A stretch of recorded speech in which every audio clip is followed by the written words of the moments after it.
Hi, I'm Marie and welcome to this quick preview of my new Decorative Dahlia tutorial. As you can see here, there are lots of layers of petals to paint and I approach them in a methodical way. Once broken down into layers of petals, it becomes a much more manageable project. And from there, I build the flower up gradually, starting here with the still tightly furled little overlapping petals in the centre.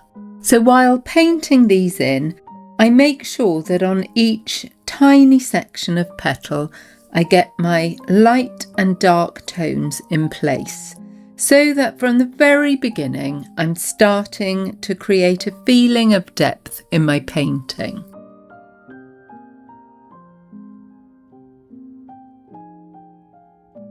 One of the things I really focus on in this tutorial is the colour transition within each petal. I start with soft yellow tones at the base and then gently blend into brighter pinks towards the tips. The key here is keeping the transition soft and gradual.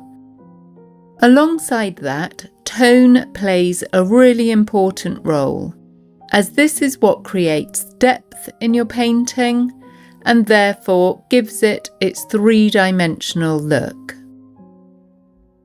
So I spend a lot of time looking at my subject and deciding where to deepen the colour and add the shadows that occur between the overlapping petals.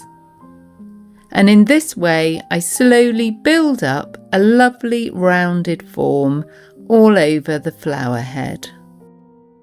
Without these tonal shifts, everything can start to look quite flat, so it's a really important part of the process.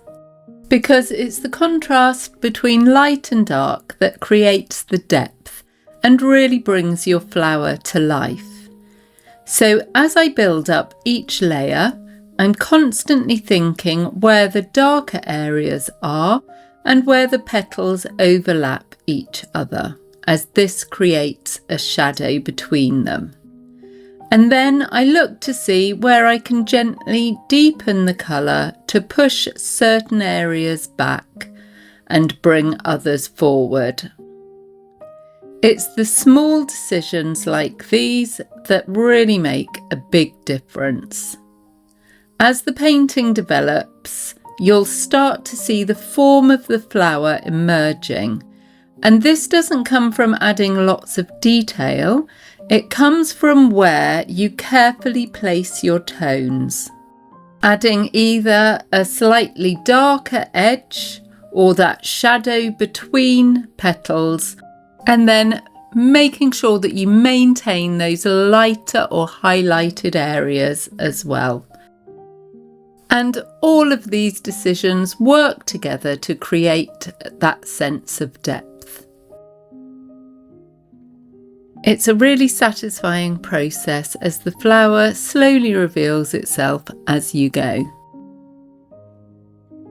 This is a lovely painting to relax into, and it's very satisfying as you watch it slowly start to take shape.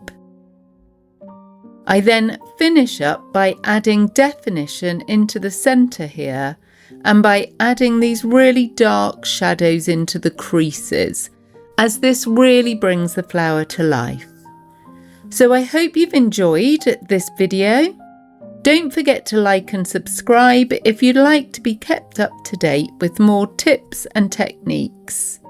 And if you'd like to take the whole tutorial, you can find this one and all of my other tutorials inside the Watercolor Members Club. The link is below. So I hope you have a great day and goodbye for now.